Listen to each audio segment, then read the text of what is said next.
But what is going to happen is, since Modi lost the confidence of the nation, certainly, they are not going to cross 200 seats now. That's where I am telling you, regional parties are going to play a major role. 100% it is going to happen. Every day, the news what we are receiving says that Modi is not going to get full majority. That is the reason वो कुर्ता कामीज पढ़ रहे हर दिन जो क्योंकि maybe it looks like unbelievable to you, but politics is a dynamic situation, you know. So ये It can 400 पार नहीं हो सकता. 100% rubbish that is. 200 पार करना ही मुश्किल हो गया, 400 कहां से मिलेंगे? साउथ इंडिया में से उसको हार्डली गनीमत से 5-10 सीट नहीं मिलने वाला है. 130 में सफाया है उनका. They will not get a single seat in Kerala, Tamil Nadu, Andhra, Telangana and Karnataka में भी बड़ा गप्पे मार रहे थे, लेकिन 4-5 सीट पे आ गया BJP. Just 4-5. Yesterday Amit Shah regarding this he made a statement that in the first 2 phases itself they are expecting 200 seats. तो गोबल से ज्यादा प्रचार करने वाला पार्टी कोई दुनिया में है तो वो बीजेपी है. तो सबसे बड़ा गोबल उस पार्टी में अमित शाह है. वो बोलते रहते हैं तेलंगाना असेंबली में भी हम जीत गए बोले. Why I say so, it looks hard to you, but in the last elections, I think 2014 they have lost, in the assembly elections, they have lost their deposits in 107 constituencies.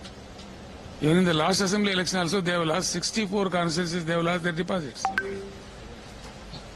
आप मन रहा मेरी हिंदी आप रोक दो रोक दो रोक दो रोक दो రాముని విగ్రహం పెట్టిస్తాను పెద్దది रोक दो రాముని విగ్రహం పెట్టి చూసిన చాలా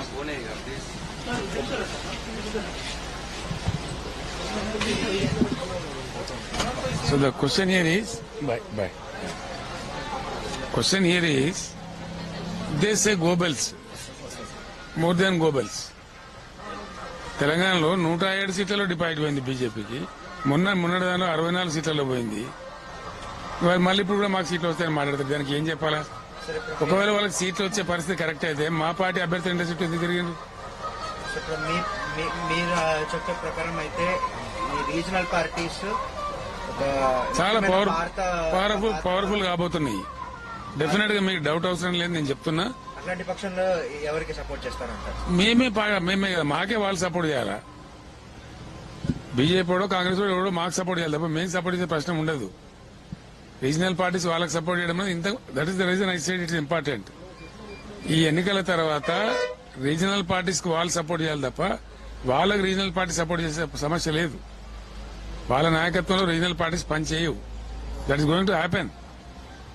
ముఖ్యమంత్రి నిర్ణయం అనేది చాలా ముఖ్యమంత్రి కాదు, ప్రధానమంత్రి నిర్ణయం అనేది చాలా చర్చించే విషయం. చాలా ఏముంటుందండి దాని ఇబ్బంది ఏముంటుందండి?